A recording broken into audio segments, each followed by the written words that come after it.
Assalamualaikum, salam sejahtera, salam digayaku demi ilmu dan dharma. Kami daripada kumpulan 5 Sejarah Perkembangan Bahasa Melayu ingin membentangkan sedikit sebanyak berkenaan dua tokoh, iaitu tokoh yang pertama Asmah binti Haji Omar dan seterusnya R.O. Winstead. Nama saya Syed Yasir bin Muhammad.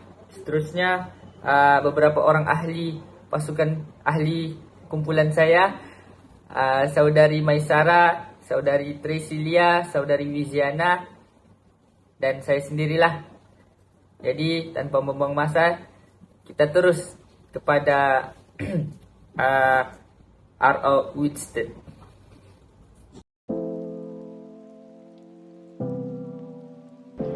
Richard Olaf Winstead adalah seorang cendekiawan, ahli sejarah dan pengajar yang lahir pada 2 Ogos 1878 di Oxford, England.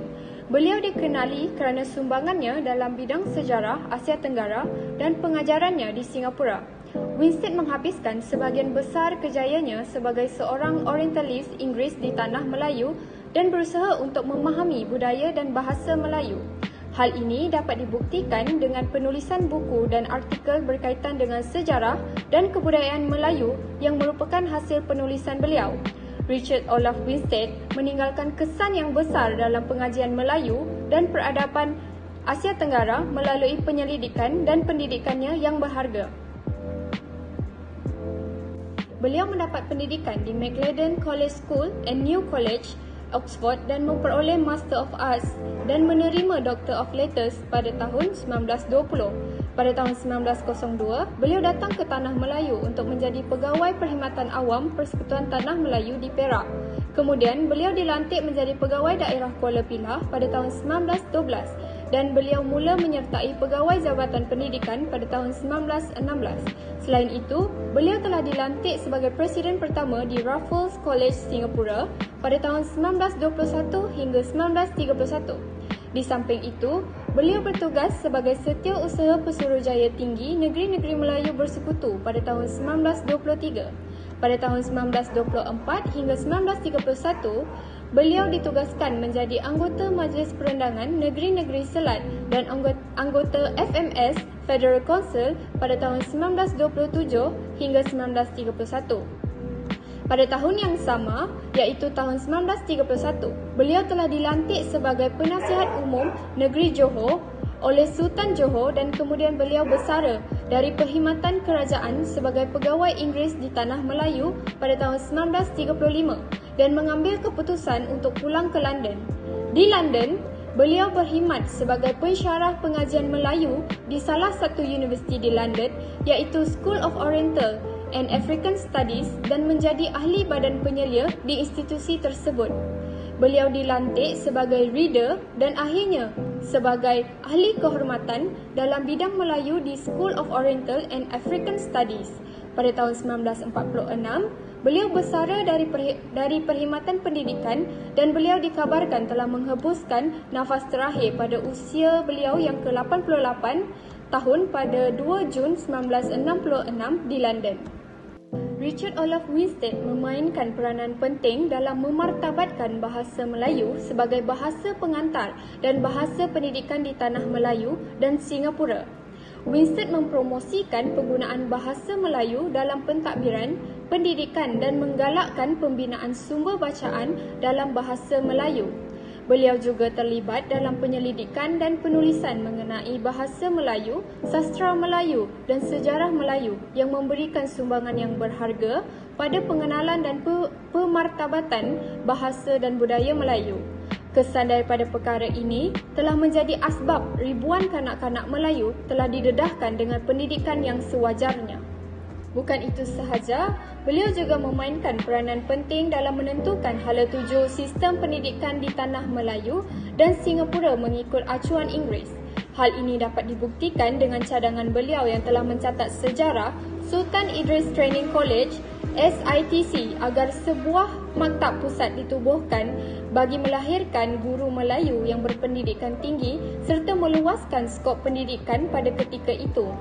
Ilham ini timbul setelah kepulangan beliau dari lawatan ke Tanah Jawa dan Filipina dan kemudiannya cadangan ini dibawa ke persidangan residen-residen pada 10 Mei 1917.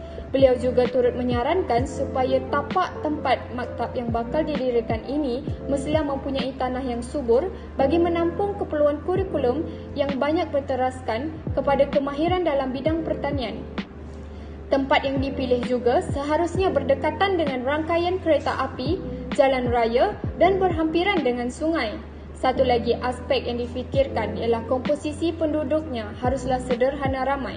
Dalam proses mencari tempat yang sesuai itu, Tanjung Malim dilihat sebagai satu-satunya tempat yang paling menepati ciri-ciri lokasi dan faktor geografi sebagaimana yang dihasratkan oleh beliau. Di samping itu, beliau telah mewujudkan jawatan penolong pengarah pendidikan khusus dan menjadi orang pertama yang menyandang jawatan itu.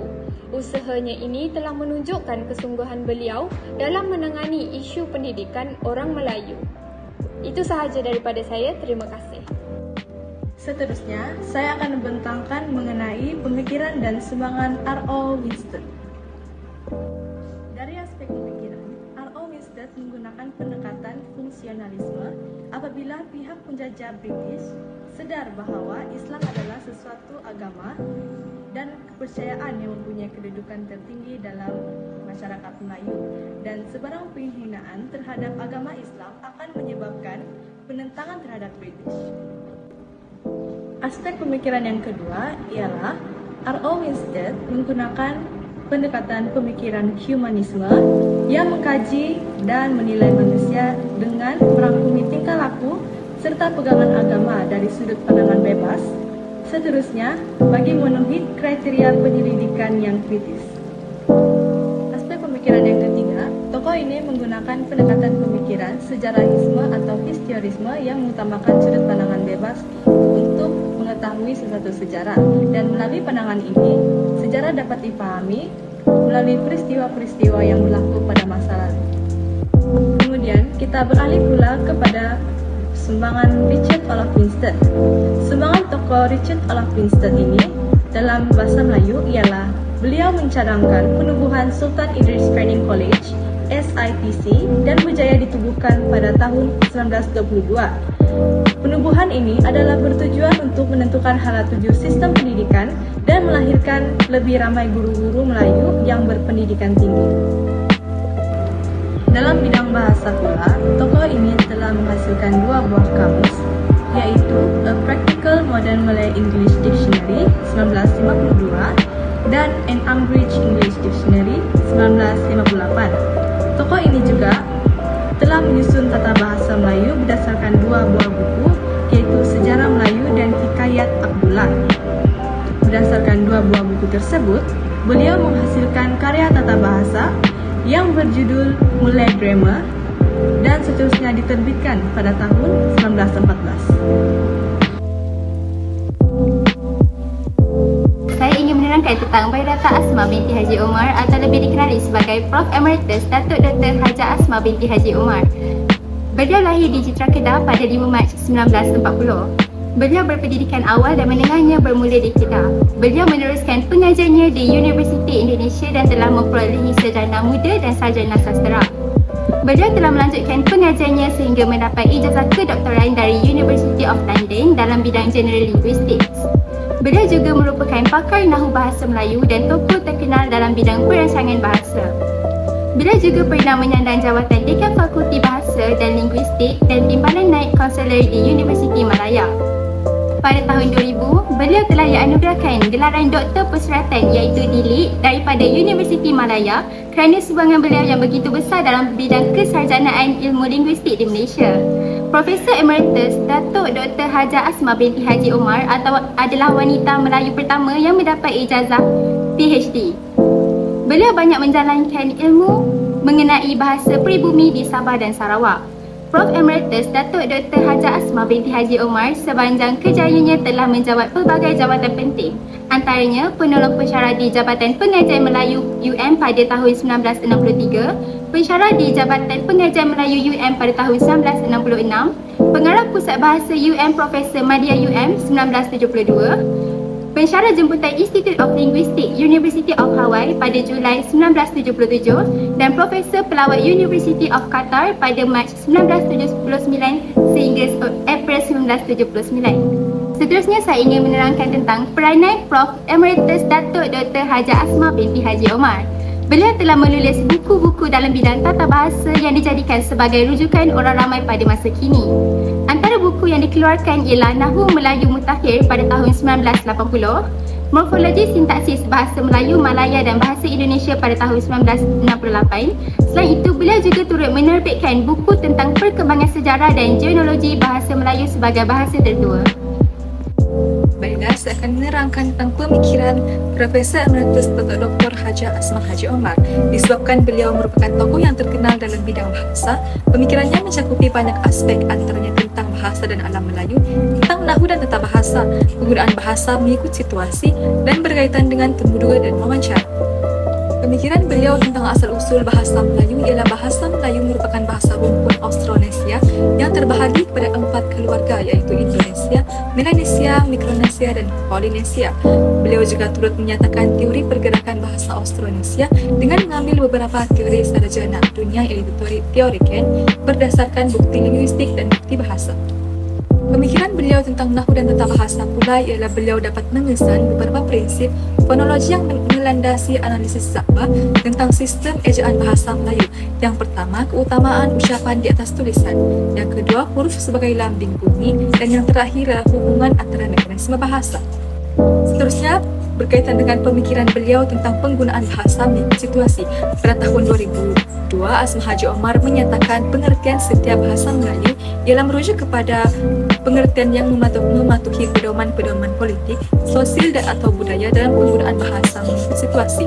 Beliau juga turut mengemukakan pemikirannya mengenai peraturan linguistik adalah peraturan yang memastikan keteraturan sebutan dan nahwu dalam penggunaan bahasa. Seterusnya, pemikiran yang terakhir ialah tentang temuduga dan wawancara. Tujuan wacana, temuduga dan wawancara dilaksanakan adalah untuk memberi huraian dan penjelasan tentang wacana yang berlaku dalam temuduga dan wawancara. Seterusnya, saya akan menjelaskan tentang sumbangan Profesor Datuk Dr. Hajah Asmah Haji Omar.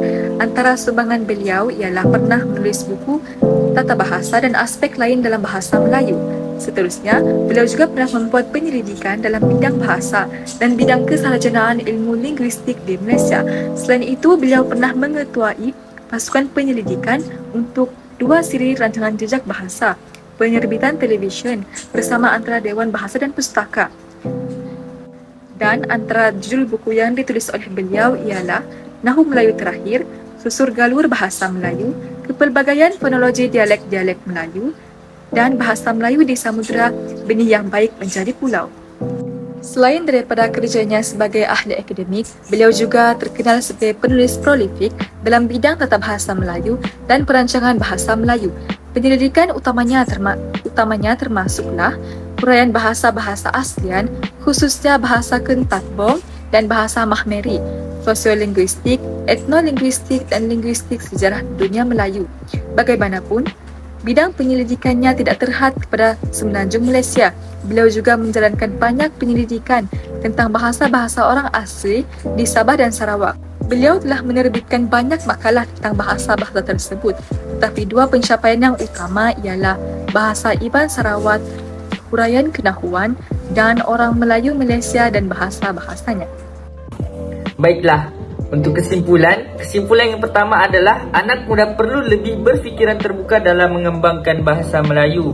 Anak muda merupakan generasi yang masih lagi mempunyai tenaga dan masih lagi bersemangat dan mampu untuk melakukan tugas-tugasan ataupun kerja-kerja dalam mengembangkan bahasa Melayu. Seterusnya, kita haruslah mencontohi usaha tokoh-tokoh terdahulu untuk menjadi pembangkit semangat kita bagi memperjuangkan bahasa Melayu. Seperti yang kita ketahui, tokoh-tokoh terdahulu mempunyai pengalaman dalam usaha mengembangkan ataupun memperjuangkan bahasa Melayu. Dan tidak salah jika kita memandang ke belakang dan mengambil sedikit sebanyak cara, tips ataupun apa-apa pun yang berkaitan dengan cara mereka untuk mengembangkan bahasa Melayu. Seterusnya, apa yang kita boleh simpulkan daripada kedua-dua tokoh tersebut adalah pengalaman adalah elemen terpenting dalam mengembangkan bahasa Melayu. ingin saya perkatakan, usaha tanpa pengalaman adalah perkara yang sia-sia. Usaha tanpa pengetahuan adalah perkara yang sia-sia. Apa yang saya maksudkan dengan perkataan sia-sia di sini adalah apabila kita melakukan sesuatu perkara dan tidak memberikan sedikit pun impak kepada bahasa Melayu. Saya ambil satu contoh, apabila kita ingin memperjuangkan bahasa Melayu tetapi kita tidak mempunyai pengetahuan yang dalam bahasa Melayu dan kita tidak mempunyai pendidikan yang tinggi dalam bahasa Melayu. Sekian, itu sahaja perkongsian daripada kumpulan kami. Sekian dan terima kasih.